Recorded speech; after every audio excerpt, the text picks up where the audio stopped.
This video is part of a collaboration with other YouTube channels telling the stories of untold black history. Please see the video description for a link to the YouTube playlist to all of the videos in this collaboration, as well as to links to each individual channel. Introduction. In an article in 1897, journalist James Pemberton Grund commented, quote, "It is curious to note how many Creoles have been famous duelists," citing several names, adding, quote, "Dumas, Paul de Cassagnac, Beauvallon, and others," end quote. A Creole was a person of mixed parentage, typically white and non-white, often referred to today as biracial. However, at the time that Pemberton Grund was writing, they were simply treated as non-white and almost invariably considered black. This journalistic comment is intriguing not only because it suggests that there were many famous black duelists during the 18th and 19th centuries, but because it provides several names as evidence. Although I was already familiar with Dumas as a swordsman, I wasn't aware of the other two names and decided to look into this further. As a result of that investigation, this video describes 9 black men who overcame racism and class prejudice to become famous swordsmen, covering these topics. 1. Julius Soubise. 2. Joseph Boulogne. 3. Thomas-Alexandre Dumas. 4. Alexandre Lippmann. 5. Jean-Louis Michel. 6. Alexander Sergeyevich Pushkin. 7. Jean-Baptiste Rosemond de Beauvallon. 8. Paul-ADOLPHE Marie Prosper Granier de Cassagnac. 9. Paul Julien Granier de Cassagnac. Use the timestamps in the video description to navigate the content. Unusually, we will find that all of these men were connected, either by blood ties or by circumstances. The history of these men has been difficult to research due to conflicting information in the historical accounts, so I have used a very wide range of primary and secondary sources, comparing and cross-referencing them with each other in an effort to reach reliable or at least likely conclusions. The family trees and relationships of the Dumas, Beauvallon, and Cassagnac families are particularly complicated, and I have made an effort to interpret them using some sources in French, but I may not be entirely accurate on the fine details, such as whether an individual was a first cousin or a second cousin, or exactly which people were related by blood or by marriage. Julius Soubise. Soubise was an Afro-Caribbean man born to a slave woman and who lived as a slave until he was 10 when he was given to the Duchess of Queensberry in England, who freed him and treated him as a family member. While she probably saw him as a servant in the sense of a racial and social subordinate who was obliged to obey her instructions, the privileged life and education she gave him, and the fact that from this point he enjoyed full independence, indicated he was no longer a slave. Living with the Duchess, he received instruction in all the arts and skills which were typically learned by a high-class gentleman of the era, including riding and the use of the sword. In fact, Soubise was taught by one of the most famous swordsmen of the era, the English-Italian fencer Henry Charles William Angelo, who also served the Duchess of Queensberry. Angelo was a master of the small sword, the short dueling sword used by gentlemen for self-defense, and was himself the son of Domenico Angelo, a highly influential Italian swordmaster of great wealth and social standing. In Angelo's memoirs, we find evidence of the kind of racial prejudice Soubise faced, despite being accepted in London's high society. Angelo refers to Soubise as a blackamoor, a common term for a black person, and not necessarily an insult, and he seems to have been quite sympathetic to Soubise. He describes a boarder at his father's house as, quote, the only one who refused to sit down at the same table with him, end quote, suggesting this behaviour was an exception. He exhibits his disapproval of the boarder's prejudice, adding, quote, however, my mother soon persuaded him to the contrary, end quote, indicating his own family considered it highly improper to treat Soubise with such contempt. Nevertheless, Angelo still had his own prejudice, writing, quote, Soubise's sooty complexion was objectionable, end quote, despite later praising him for his manners and wit, observing, quote, he became the general favourite, end quote, again demonstrating Soubise was widely accepted in fashionable society.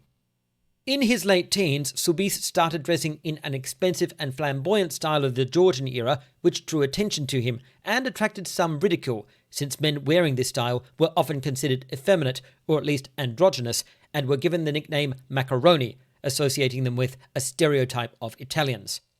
Although being mocked as a macaroni was not itself racist, and white men were the most common targets of this insult since they had the wealth to afford it, Soubise also suffered racially motivated ridicule. In 1772, a set of illustrations was published in a book entitled A Mungo Macaroni, showing black men dressed in the macaroni style. It is very likely that Soubise was the target of this particular book, since mungo was a common racial epithet for a black servant or slave who was acquired as a luxury item and dressed in expensive and fashionable clothing as a kind of trophy.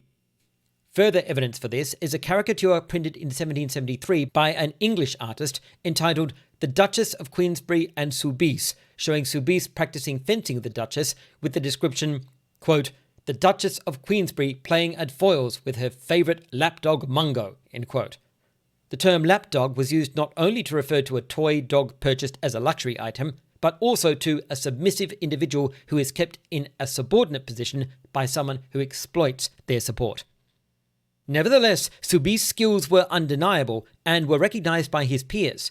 He was so good at horse riding that Angelo made him a chief instructor at his own school, and Angelo's son commented, quote, "His colour and humble birth might have made him repulsive to his high-born pupils. On the contrary, these circumstances seemed to excite a greater interest in his favour," end quote.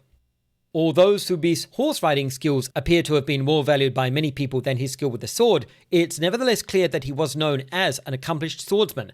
Both the fact that he taught fencing not only at England's prestigious Eton College, the traditional school for the sons of aristocrats, but also at other schools of the same social status, and the fact that when he was ridiculed in caricature, his fencing skills were targeted specifically, demonstrate that his swordsmanship was one particular reason for his fame. However, even more importantly, in an era in which skill with the sword was a mark of social status, Soubise's high level of proficiency with swordsmanship was both a means of social mobility and a demonstration that a black man, even a former slave, could be as much a man and a gentleman as an aristocratic white man. Professor Ashley Cohen of the University of Southern California observes, quote, "Soubise's fencing career provoked so much anxiety because his mastery of this consummately aristocratic art unmasked the performative nature of aristocratic martial masculinity." End quote. Joseph Boulogne, Le Chevalier de Saint-Georges. Although Boulogne was also known for many achievements in playing and composing music, riding, shooting, and athletics, it was his expertise with the sword which made him an absolute sensation throughout Europe and the target of many challenges from men who were eager to fight him in a duel. Details of his birth are uncertain, although it is known he was born around 1739 as the son of a slave woman and her owner Guillaume Pierre, a French aristocrat in Guadeloupe who held a title of nobility, Georges de Boulogne-Saint-Georges. Both French law and European attitudes of the era regarded Boulogne as a Creole, a person of mixed race, typically identified as of African descent. As a Creole, the French legal code prohibited Boulogne from inheriting his father's aristocratic position and title. However, his father, Guillaume Pierre, was determined to provide his son with the best possible start in life and consequently exercised his aristocratic right to grant his son the title of chevalier, meaning knight, a lesser member of nobility without land. This granted Boulogne privileges which otherwise would have been inaccessible to him as a black man, especially the son of a slave woman. Introducing himself with this title also ensured access to high society. As a young man, Boulogne became a student at the fencing school of Nicolas Texier de la Boissière, a famous French master of arms who is credited with the invention of the modern fencing mask. Under Boissière, Boulogne learnt the typical repertoire of skills taught to sons of the nobility and became particularly known for his excellent use of the sword. Bouessier outlived Boulogne, but even when writing his memoirs late in life, published after his own death, he remembered Boulogne with immense admiration, recording his appreciation of Boulogne's outstanding swordsmanship with the words, quote, "I confess that I am still in admiration of the assaults he made, and all of which were more surprising than each other. Such quickness must seem incredible to anyone who has not seen it." End quote. Boulogne's skill with the sword was also appreciated by the famous swordmaster Henry Angelo, mentioned previously in this video. Angelo met Boulogne at the fencing schools in Paris, where Angelo himself was training, and it is quite likely they practiced together, though Boulogne was already the better fencer. Writing in his memoirs, Angelo acknowledged Boulogne's outstanding skill, recording with great admiration, quote, "His talents in music unfolded themselves rapidly, but the art in which he surpassed all his contemporaries and predecessors was fencing. No professor or amateur ever showed so much accuracy, such strength, such length of lunge, and such quickness. His attacks were a perpetual series of hits. His parade, or parry, a defensive action, was so close that it was in vain to touch him." End quote. This connection with Henry Angelo had an unexpected consequence. Henry's father, Domenico Angelo, had once studied fencing under the Italian swordmaster Andrew Gianfaldoni, and Andrew's son, Giuseppe, or Joseph, became a well-known swordsman himself. It is very likely that it was through his association with the Angelos that Giuseppe came to know of Boulogne, who was by now recognized throughout Paris as a preeminent fencer. It seems Giuseppe decided to make his own name by fighting Boulogne. In 1766, he challenged Boulogne repeatedly to a non-lethal sporting duel, but Boulogne reportedly objected to Faldoni's Italian fencing style, which was very different to the more English technique he had learned from Angelo, and consequently refused.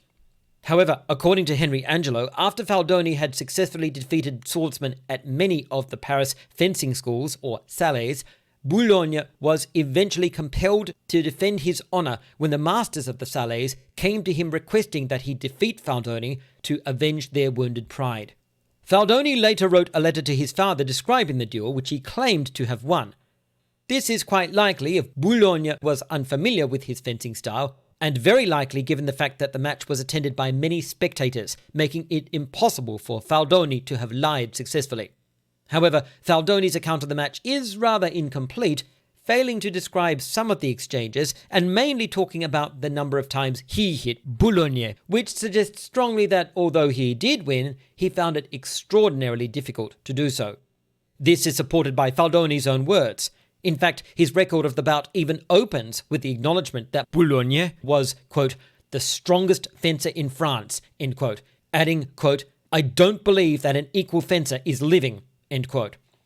That's a surprisingly humble statement from a man who had just defeated Boulogne, and is possibly Faldoni's own recognition of the fact that a single victory did not even make him Boulogne's peer, let alone his better. Faldoni's praise for Boulogne's skill continued, quote, "They believe him to be the first swordsman in Europe, and truly his thrusts are as quick as lightning. He has a very long lunge," that's a thrusting attack, "and his passades, a passing lunge, are virtually impenetrable," end quote. This praise is so enthusiastic, we might be tempted to consider Faldoni was deliberately exaggerating Boulogne's skill with the sword in order to bolster his own reputation. After all, the more spectacular he made Boulogne sound, the greater his own victory would be. However, this is extremely unlikely given the fact that the specific details of Boulogne's skill, which Faldoni praised, particularly his incredible speed, his apparently endless series of rapid thrusts, the strength and length of his lunge, and his extremely strong defence, are exactly the same as those which Henry Angelo also praised years later. Given the strong consistency between Faldoni and Angelo's descriptions, it is certain that Faldoni's account of Boulogne's ability is highly accurate, rather than being exaggerated. It is most likely that although Faldoni won the duel, he knew Boulogne was still the greater swordsman. After all, this was only one duel, and there is no indication that Faldoni tried his fortune against Boulogne again. It is significant that Boulogne's reputation as a swordsman was undamaged by this loss, and he continued to be held in very high esteem. Boulogne's reluctance to fight Faldoni was not unusual.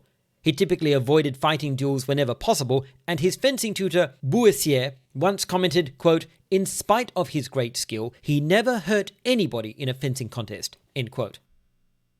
In addition to his swordsmanship, Boulogne was also a famous violin player as well as a composer and conductor. Professor of history Eric Martone notes Boulogne's musical compositions, quote, were played and admired throughout Europe on programs with those of famous composers Wolfgang Amadeus Mozart and Franz Joseph Haydn, end quote. Nevertheless, Martone also observes, quote, yet, as exceptional as he was, Saint-Georges was never beyond the snares of racial prejudice, end quote, citing several racial slurs by which he was often referred, and adding, quote, regardless of his fame and attention, he was never allowed to forget his origins, end quote. Perhaps most extraordinary of all, Martone also records that Boulogne joined the French Revolution, in which he fought as, quote, commander of a regiment of 1,000 free blacks, end quote. This connected him closely with the next black swordsman in this video. Thomas-Alexandre Dumas. Thomas-Alexandre Dumas was born in Saint-Domingue, a French colony at the time, to a French marquis and a black slave woman, and was consequently identified as a Creole. As a teen, he was instructed in swordsmanship, at which he excelled. This would prove useful in defending his honour in later years. Professor of history John Gallagher describes how Dumas became lieutenant colonel in the so-called Free Legion of Cavalry of the Americans and of the Midi, which he says was, quote, more commonly known as the American Legion or the Black Legion, because its members were recruited from the ranks of freed black slaves and mulattoes, end quote. This all-black army division was originally founded by Julien Granier, one of the leaders of the Haitian Revolution. As mentioned previously in this video, it was also led by the famous and widely respected black swordsman Joseph Boulogne, the Chevalier de Saint-Georges. According to historians Eric Martone and Tom Rice, quote, he received his first officer's commission as second-in-command under the Chevalier de Saint-Georges of the Black Legion, an all-black unit founded by the Saint-Domingue activist Julien Granier. In 1793, at the age of 32, Dumas became the first man of African descent to achieve the ranks of First Brigadier General and then General of Division, the equivalent of a 4-star general in the US military, end quote. An article in the Business Insider website by journalist Daniel Brown says Dumas was, quote, the only 4-star general of an all-white army before Colin Powell, end quote.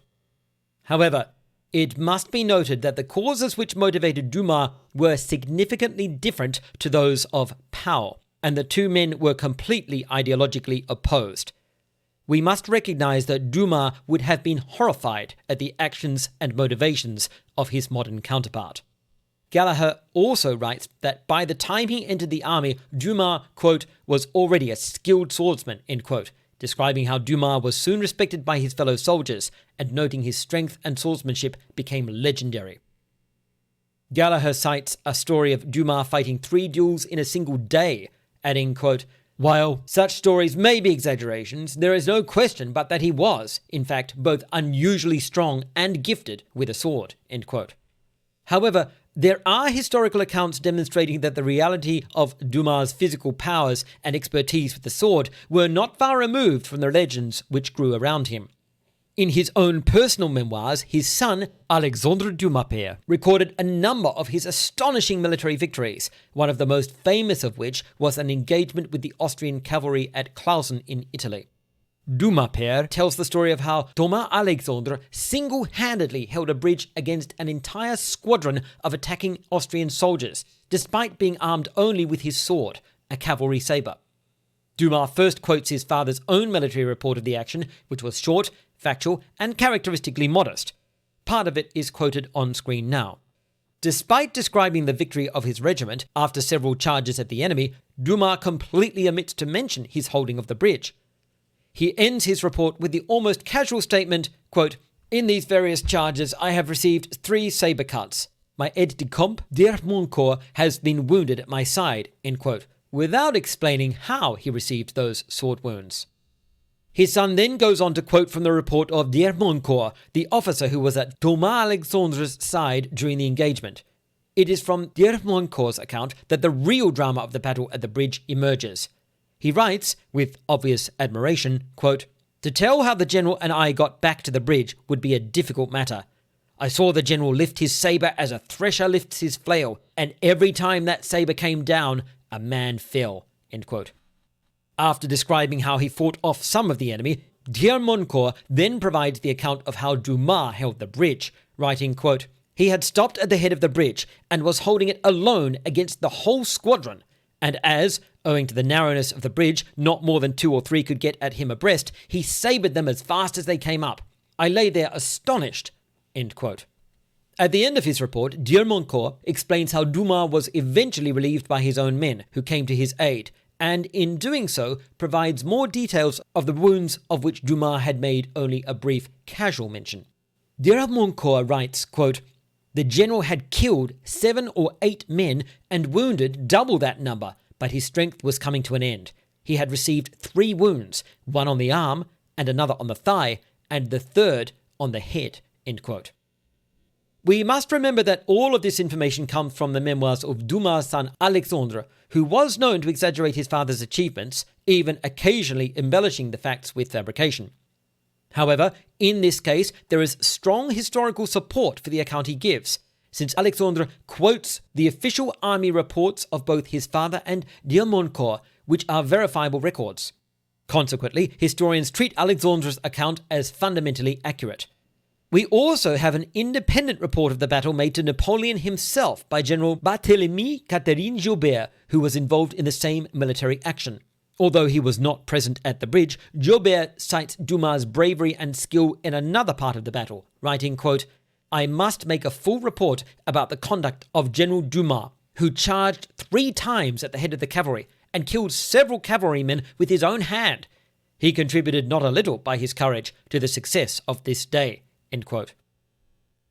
As impressive as Dumas' military record was, and there are pages more which could be read, it is important to remember he was not merely an outstanding swordsman and an awe-inspiring warrior, he was also a humanist of the Enlightenment era, particularly sensitive not only to racial inequality, but also to inequalities of socio-economic class. Consequently, when the first stirrings of republicanism appeared in France, Dumas joined the revolution even at the cost of his own social status. Dumas had good reason to wish for the overturn of the existing social order. Despite his impressively privileged social position, he was never fully able to escape racial prejudice. Gallagher writes, quote, "Thomas-Alexandre moved in the white society of Paris in a way that would never have been accepted in the colonies. Yet there is evidence that he had problems because of his colour." End quote. He then cites an incident at a theatre during which an army officer attempted to interrupt Dumas' conversation with a woman, insulting Dumas with racial slurs. What followed is uncannily similar to many incidents in modern-day America. Dumas remained calm, later writing, quote, "I answered him that I had only contempt for his remarks." End quote.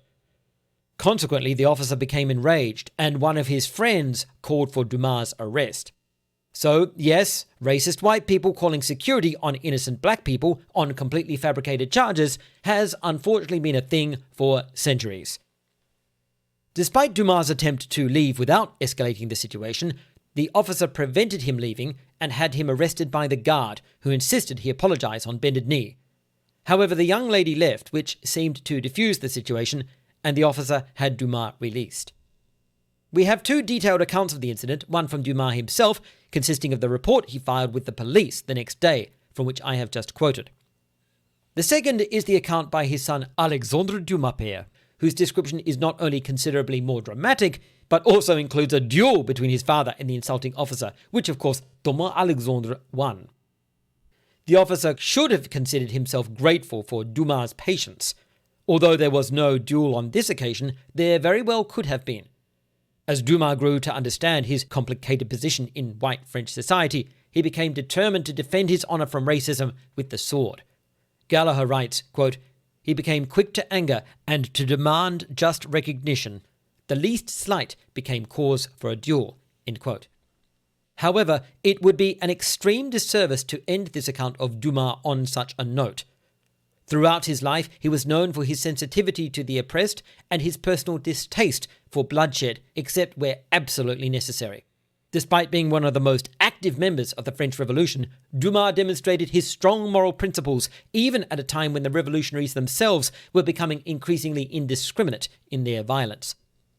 Marton and Rice observe, quote, "In the midst of the revolution's bloody chaos, he pushed back against those committing terror, earning the mocking nickname Mr. Humanity, and narrowly escaping the guillotine himself."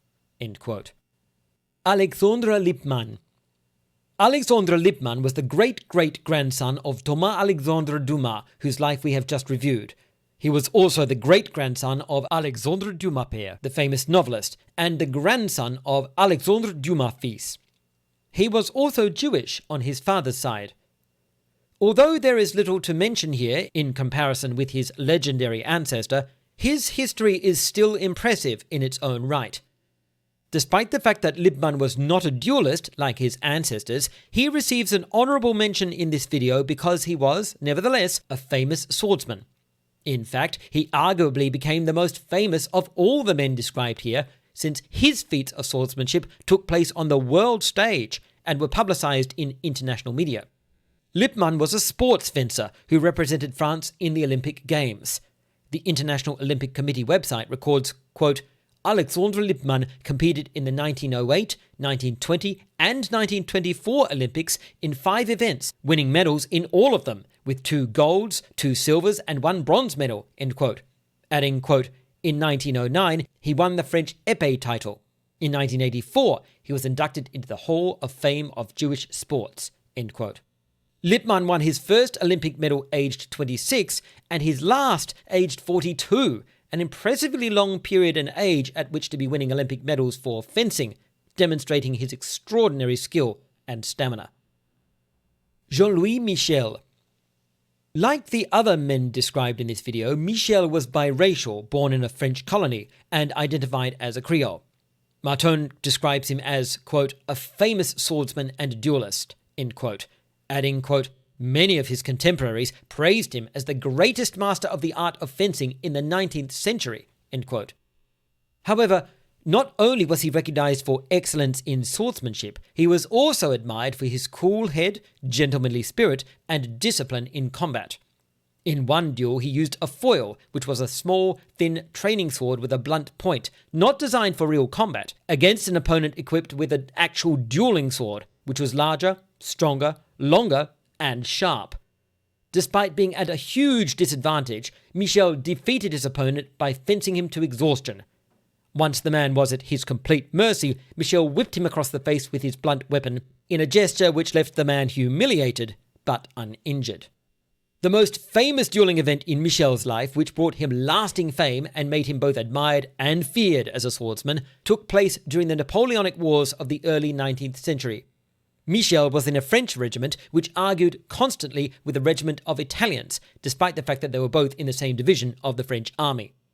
The officers in charge of each regiment thought it best to end the quarrel with a duel, as was common in the day. As an officer, Michel was commanded to select a number of men to represent his regiment, while Giacomo Ferrari, who led the Italian regiment, was to select his own. When the date of the duel arrived, Ferrari had decided to fight himself along with 14 of his soldiers. In contrast, Michel had decided to fight alone. The first duel was between Michel and Ferrari, which soon ended in Ferrari's death. From this point, various historical records of the event differ slightly. However, it is agreed that Michel was challenged to duel all of the other 14 Italian soldiers one by one, which he then proceeded to do. In some accounts it is said, or at least implied strongly, that he killed all of them. Other records, likely more accurate, say he killed, wounded, or disarmed enough of them that the others simply surrendered rather than fight.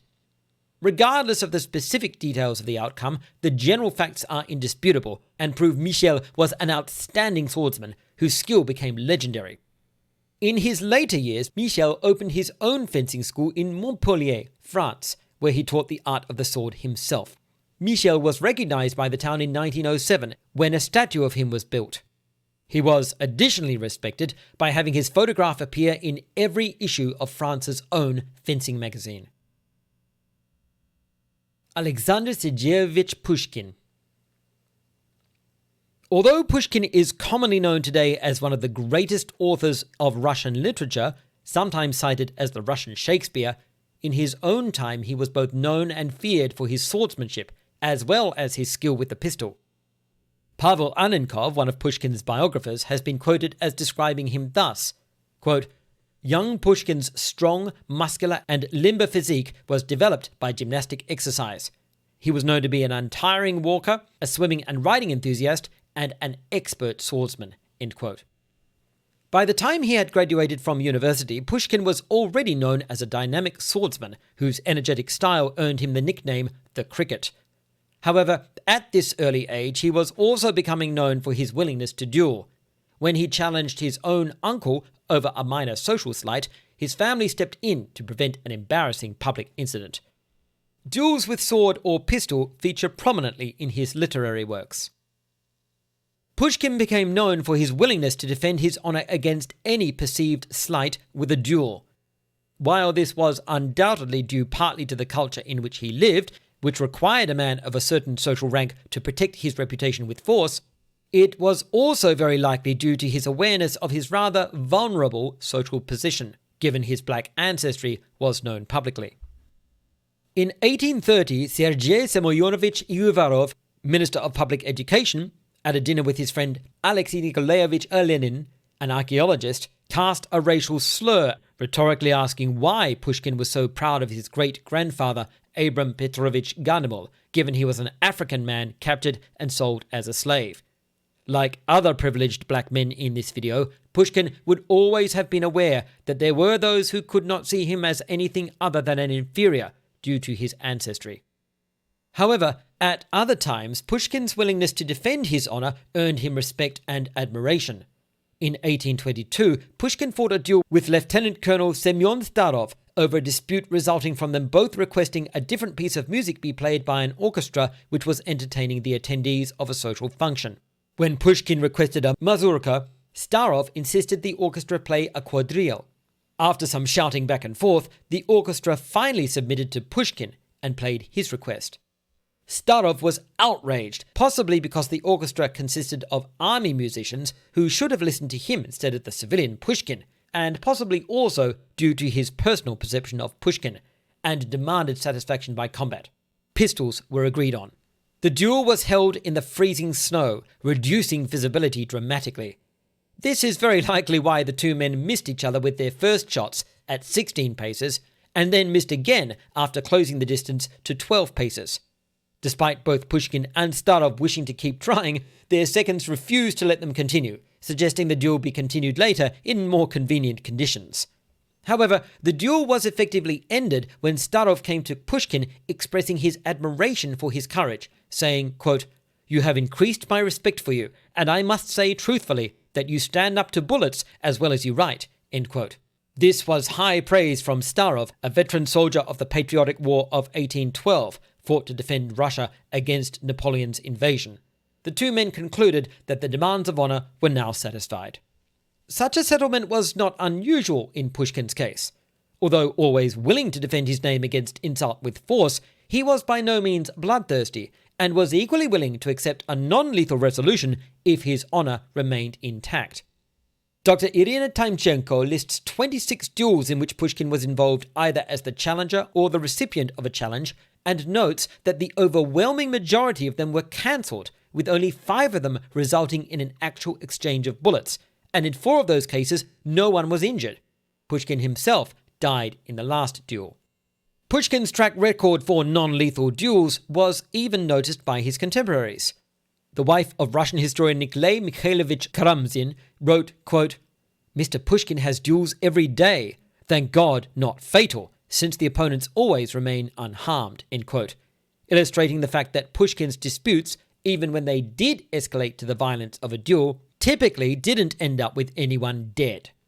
One famous incident demonstrates clearly that to Pushkin, a duel was simply a matter of defending his reputation rather than shedding blood. In a duel with Zubov, an officer of the Russian army who Pushkin had exposed as cheating at cards, Pushkin demonstrated his ice-cold nerve by standing entirely still waiting for his opponent to shoot first while casually eating cherries from his palm.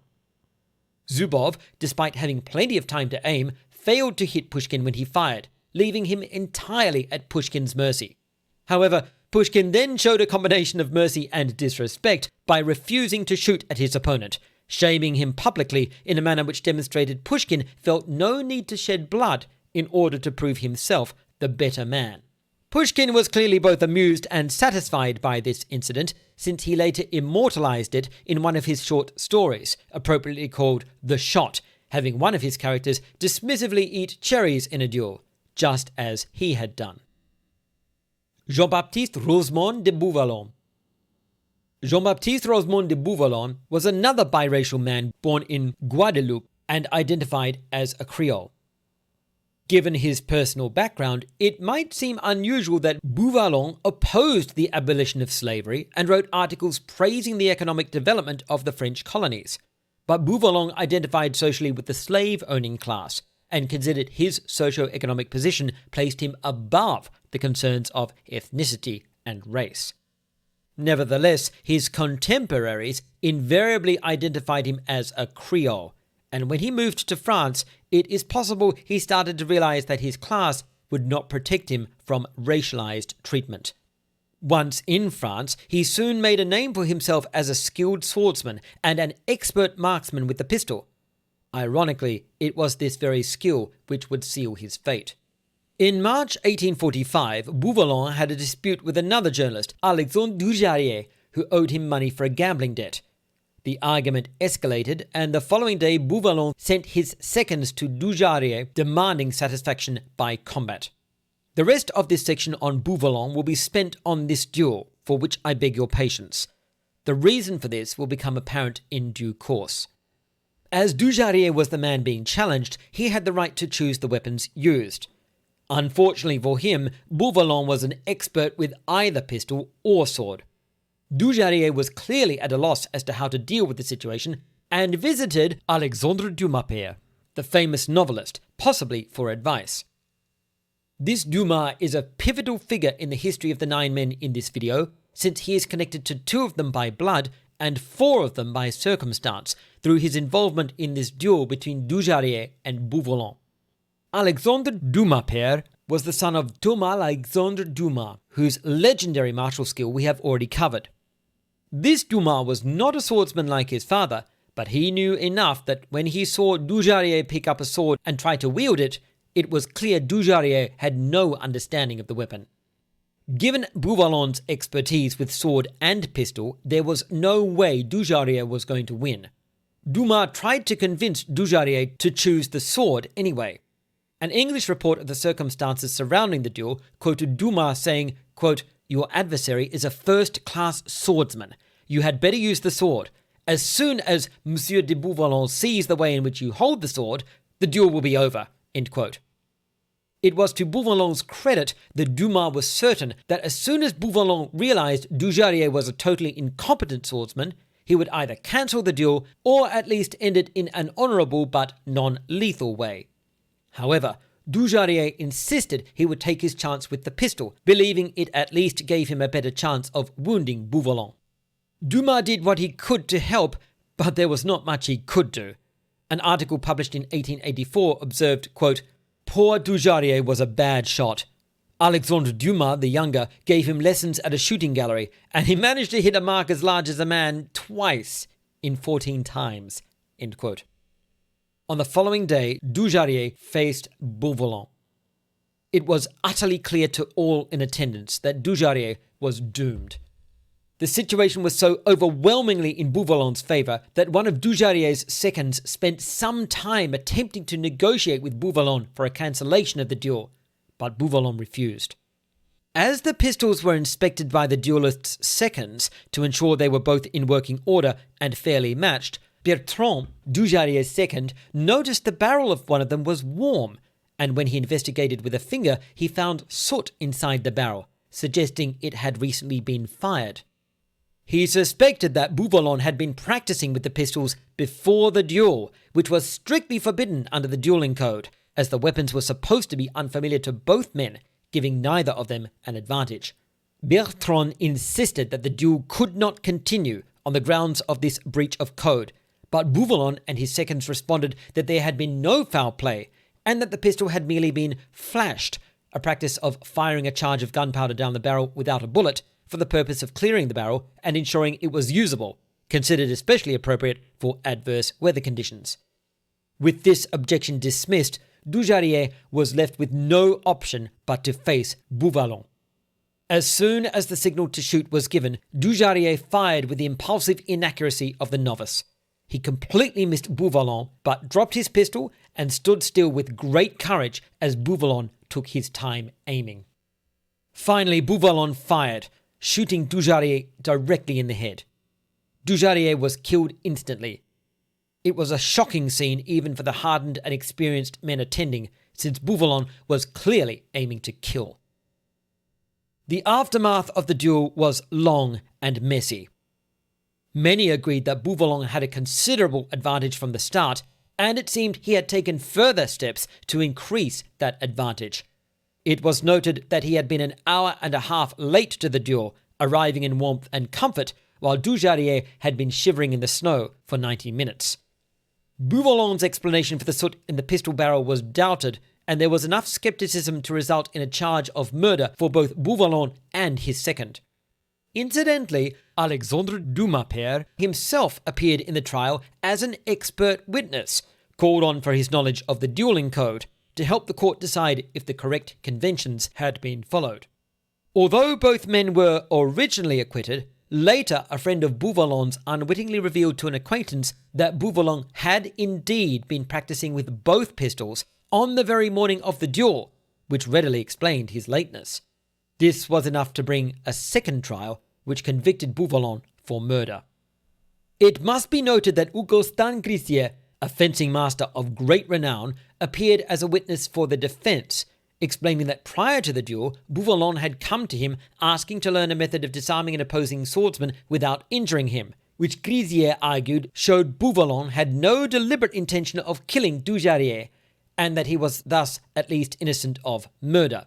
However, this had happened before the choice of weapon, and the long and careful aim which Beauvallon had taken when he fired, and his deliberate decision to shoot for the head, seemed to carry greater weight to the court. Beauvallon's story is tragic, and I almost removed it from this script. However, not only does Beauvallon have a rightful place in the history of famous black swordsmen, but his duel is necessary to introduce Alexandre Dumas père into this account, and Dumas is so critical to the connections between the 9 men covered here, it was going to be more difficult to remove Beauvallon than to leave him in. Beauvallon's story is also a useful counterpoint to all the great heroes we have already seen here. An honest treatment of history requires we face the demons of the past as well as the angels. Paul-Adolphe Prosper Granier de Cassagnac. Cassagnac was another black man born in Guadeloupe to a French father and a Creole mother. Beauvallon, covered earlier in this video, was in fact his brother-in-law. When he was a child, Cassagnac's family moved to France, where he was raised with his father's counter-revolutionary political views. Consequently, Cassagnac adopted Bonapartism, the ideology loyal to the family of Napoleon Bonaparte, which was viewed very unfavourably in late 19th century France, a fact which resulted in him becoming involved in many political arguments, quite a few of which ended in duels with sword or pistol. Cassagnac's appearance was clearly striking, with one article published in 1868 describing him as, quote, extremely dark, with fine intelligent eyes, and an expression and manner implying great activity and moral as well as physical courage, end quote. A number of Cassagnac's dueling opponents were also well-known swordsmen. Dr. Karen M. Offen, historian at Stanford University, writes, quote, his adversaries included such reputable swordsmen as Gustave Flourens, Arthur Ronc, and Adrien Lorne de Montebello, as well as many men of lesser skill, end quote. In 1867, Cassagnac fought a duel with writer and politician Victor-Henri Rochefort, although the exact cause is unclear. One source says Cassagnac challenged Rochefort, quote, for slandering the memory of Joan of Arc, end quote, while another says the slander was directed at the historical Queen of France, Marie Antoinette. Regardless of the cause, Rochefort had the choice of weapons, since he had received the challenge, and decided on pistols, possibly well aware of Cassagnac's skill with the sword. Here again, historical accounts differ. One says that after 4 shots had been exchanged, Rochefort took a bullet in his right side, though the wound was not fatal. Another account says Rochefort was shot by Cassagnac's very first bullet, which hit, quote, on the left side, near the waist, end quote. Whichever side it was, it appears Cassagnac chose his target deliberately. One source quotes him saying to one of his seconds, quote, "You will see I lodge my bullet in his waist. His coat flying in the wind gives me a mark," end quote, adding, quote, "Monsieur de Cassagnac aimed as he said. Rochefort fell, struck at the point indicated," end quote. It is quite likely Cassagnac was indeed aiming for the waist, as this source reports, since this would have given Rochefort a fair chance of survival. During this era, when pistol duels involved both men firing at each other without dodging or moving away from their position, a man wishing to kill would typically aim for the head or heart, while a man aiming for another target was treating the conflict as a gentlemanly dispute which did not require his opponent's death. From the historical record of Cassagnac's duels, it is clear he fought for honour rather than to kill.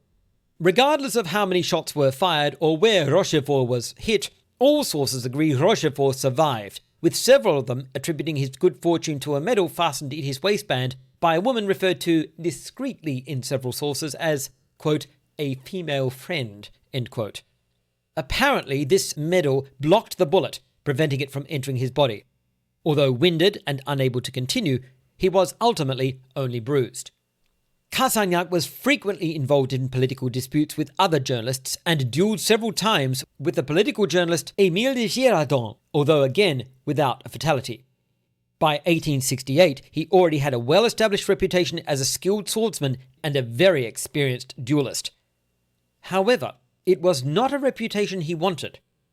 On one occasion, when he actually refused a duel, despite deliberate provocation in the most insulting manner, he said he was, quote, "proud and satisfied," end quote, with having chosen not to fight. He then explained himself at length, saying, quote, "As for me, I am proud and satisfied with what I have done. The reputation which I had acquired was disagreeable to me. I have been called the duelist. This is the second time I have refused to fight, and that in the most distinct manner. Formerly, people used to reckon my duels. They may give that up now," end quote. In the journal in which this was reported, the article's author expressed admiration for Cassagnac's decision, writing, quote, "In Paris nowadays, it requires an immense amount of pluck for a journalist to refuse to fight a duel," end quote. Nevertheless, despite Cassagnac's declared intention to distance himself from his reputation as a duelist, over the next few years he repeatedly found himself engaged in combat by sword or pistol. On the 2nd of March 1879, he crossed swords with a Monsieur Thompson over a political dispute and wounded him in the throat. Just 11 days later, he was in a pistol duel with a Monsieur Andrieux, though it was reported neither man was shot. In 1879, an article in the Illustrated London News noted, quote, "It appears that Monsieur Paul has fought at least 15 duels, perhaps more," end quote. However, the paper also observed that in Cassagnac's own words, he had, quote, "refused more challenges than he has accepted," end quote, and, quote, "not yet killed anybody," end quote, demonstrating again that for Cassagnac, these trials by combat were motivated by a desire to defend his honour and principles, rather than a desire for bloodshed.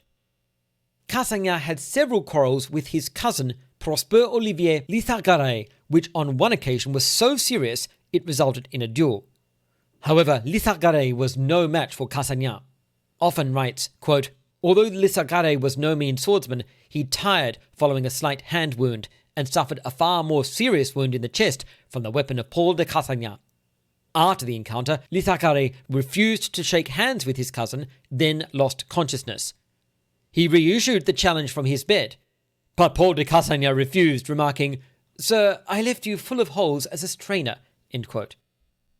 Often notes that Cassagnac's military image, quote, "was reinforced by his prowess as a duelist," end quote, adding, quote, "Cassagnac, like his father before him and his brother, was a swordsman of considerable repute," end quote. There is clear evidence for this in historical sources. Writing in 1884, American journalist Benjamin Cummins Truman described Cassagnac as, quote, today the most distinguished and most dangerous duelist living, and is an expert with sword and pistol." End quote.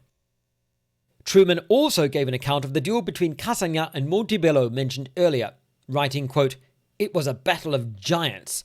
Monsieur de Cassagnac is a big, heavy man, rather over than under 6 feet in height, but he is small in comparison to Monsieur de Montebello, who actually towers over him, though of a very spare build. Both are very strong and admirable fencers, but the Bonapartist," that's Cassagnac, "proved himself the better man of the two." End quote. The duel ended when a thrust from Cassagnac pierced Montebello's right arm all the way to the bone. As soon as Montebello's sword dropped from his grasp, Cassagnac ceased his attack, declaring to his seconds that the duel was over.